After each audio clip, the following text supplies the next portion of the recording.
Oman সাগরের নীল জলরাশি এখন যেন সুপার পাওয়ারদের সমাধিস্থল।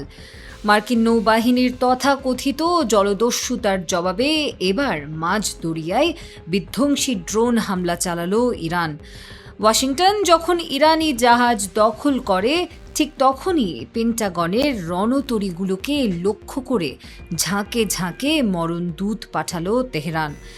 ইরানের সংবাদ সংস্থা তাসনিম নিউজ এক প্রতিবেদনে জানিয়েছে, ওমান সাগরে থাকা মার্কিন সামরিক জাহাজগুলো এখন ইরানি ড্রোনের নিশানায়। মার্কিন নেভি যখন আন্তর্জাতিক আইন লঙ্ঘন করে একটি ইরানি কন্টেইনার জাহাজকে নিজেদের কবজায় নেয়, তার কয়েক ঘন্টার মধ্যেই শুরু হয় এই প্রলয়ঙ্করী আক্রমণ। যদিও ড্যামেজ রিপোর্ট এখনও ধোঁয়াশা, কিন্তু তেহরানের এই পাল্টা ধাওয়া পেন্টাগনের কপালে দুশ্চিন্তার ভাঁজ ফেলে দিয়েছে।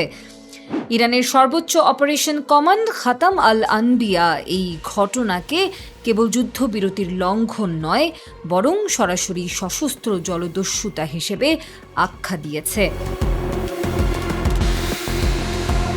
আকাশপথে ইরানের এই ঝটিকা সফর কি তবে ওমান সাগরে মার্কিন আধিপত্যের অবসান ঘটাবে, নাকি আরও বড় কোনো ধ্বংসযজ্ঞের সলতে পাকাচ্ছে ওয়াশিংটন?